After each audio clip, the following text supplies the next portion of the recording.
Hey guys, today I want to talk about Boolean kitbash libraries for plasticity and indicate most common mistakes beginners make when using them.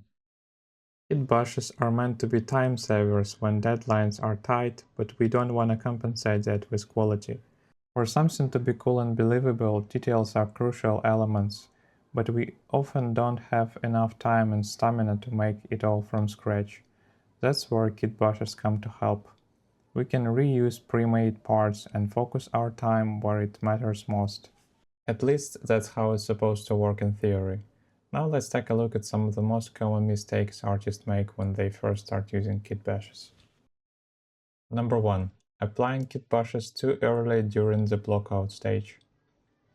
This is the stage where most of your design decisions are made. The large primary shapes and the relationships between them are what communicate your idea and make the design unique.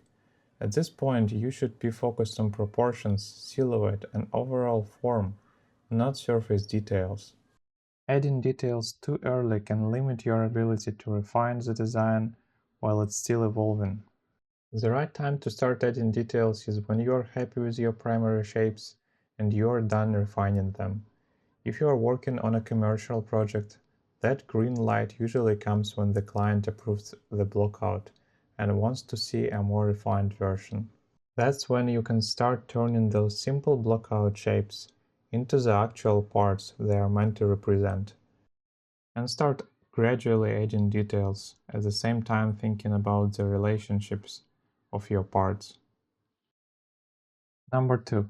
Relying on complex kit bashes before you've mastered the software. It can be tempting to use highly detailed kit bash parts to compensate for a lack of modeling experience, but what often happens is that you end up with a very simple design made from basic primitives, covered in complex details of other artists. It's much better to learn the tools first, so you can create those kinds of details yourself when needed. That gives you the ability to change pre-made parts so it suits your design better. Because you know the basics, you can adapt things on the fly and being creative where it really matters. So use kitbashes to save time, not to replace fundamental skills. Number 3. Fill in every empty space with details. Kitbash libraries often contain hundreds of parts, and it can be tempting to use as many of them as possible.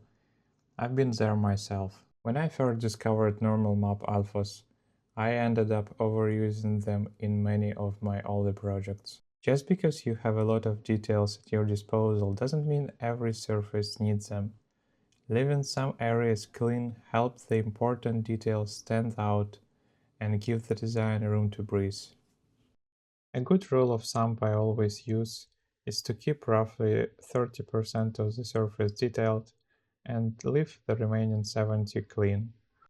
It doesn't have to be exact, but staying somewhere around that ratio usually creates a much stronger design. It can be applied on multiple levels and in different forms, but the logic stays the same. Number 4. Ignoring scale and cohesiveness when adding details. In kitbash libraries, the scale is usually unified, so you can browse between parts more easily. But once you add a part to your project, it needs to be adapted to fit the scene. I usually keep small parts like balls aside, so I can reuse them at the same scale across the whole model later. Also, to keep your design cohesive, it's better to limit yourself to a small set of details that are repeated throughout the model. If you use too many different details for the same purpose, the design can start feel unrealistic and out of place. Number 5. Using random details without purpose. I'm not saying every detail has to make sense, especially in a fictional design. Sci-fi concepts often include plenty of greebles that exist purely for visual appeal. But even then, you can place them thoughtfully so the viewer believes they could serve a purpose and the design could actually be real. If it's a vehicle, you can add details that relate to the human scale, things that could realistically be grabbed, pulled, or interacted with. If the vehicle has an engine that needs airflow, or a crew compartment inside, you can introduce additional air intake vents and suggest how the vehicle could be assembled by using seams, bolts, hinges, access panels, and other mechanical details. Here are two examples of how the same simple box can be perceived as either an air conditioner or a fictional crate, depending on which details you use and how the perception is changing. But the most important thing is that we can still recognize what it could be. But if you overload the design with random details, it may look complex and futuristic, but we cannot understand what it is. It's clearly something science fictional, but it's difficult to tell what it's actually supposed to be. I hope you found this useful and that it helps you create even cooler designs.